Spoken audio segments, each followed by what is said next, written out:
let's just talk about Josh Dobbs real quick. So, did you guys watch the Vikings Atlanta Falcons game by chance? I caught parts of it. I know about the situations that were going down.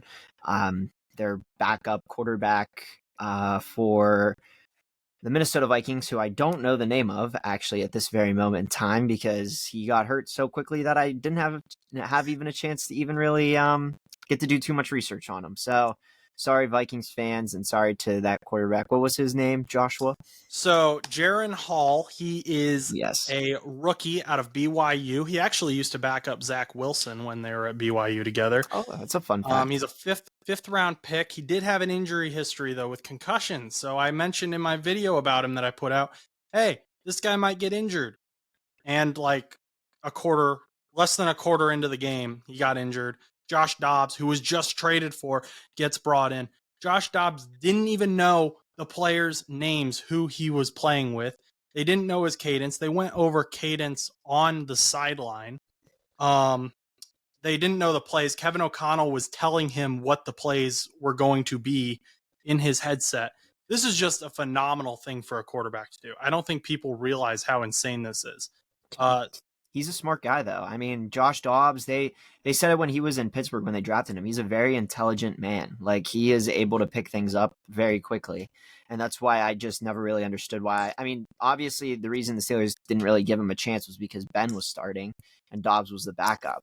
But, like, I really kind of wanted him to at least get some sort of shot at starting because he's very smart and, like, he knows how to, calculate plays. So, I mean, like, he's, and that just goes beyond like football smarts. Like he's just a very intelligent man to be able to memorize all this stuff. And like they knew that way back when. I remember them talking about it. So this doesn't surprise me at all.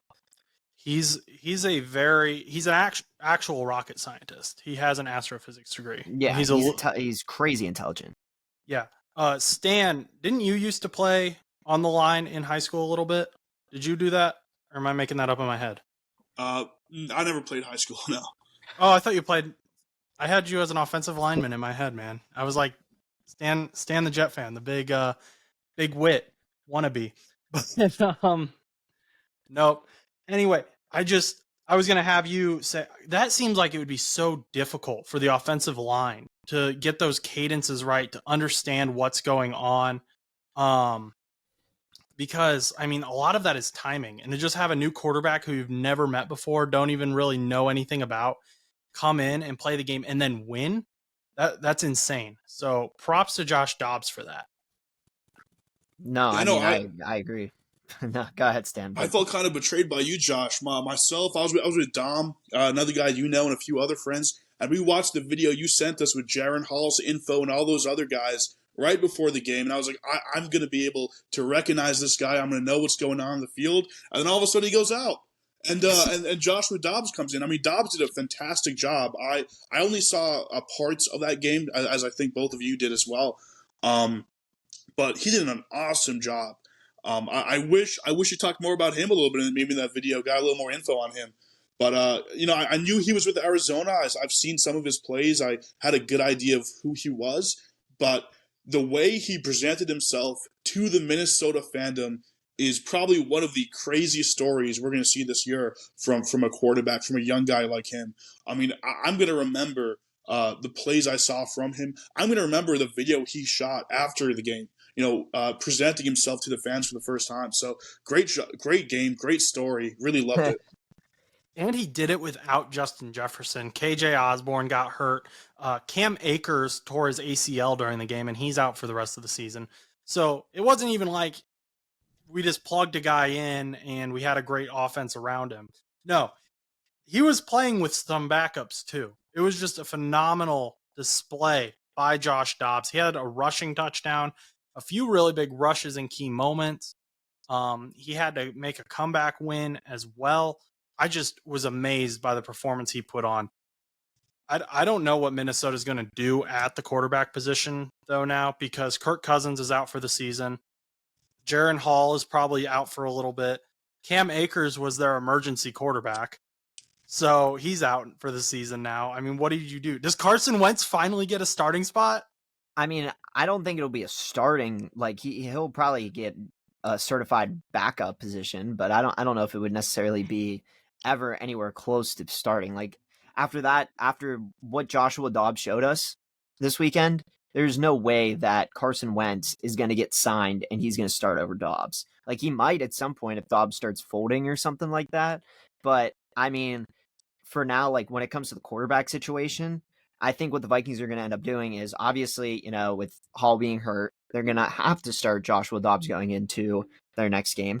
And then after that, if they win again, then regardless of if Hall comes back or not, they're probably just going to keep running with Dobbs for the most of the season, if not the rest of the season, unless Dobbs, hopefully he doesn't, but unless he gets hurt or something, then maybe they'll throw in Jaren Hall. But if Jaren Hall is out for a little bit of time, then you're probably going to have to either elevate somebody from the practice squad, which I don't know much about the Vikings practice squads or if they have any quarterbacks in their practice squad repertoire.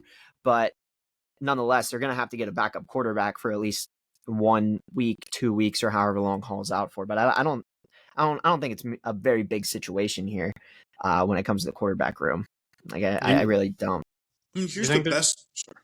No, Stan, you go.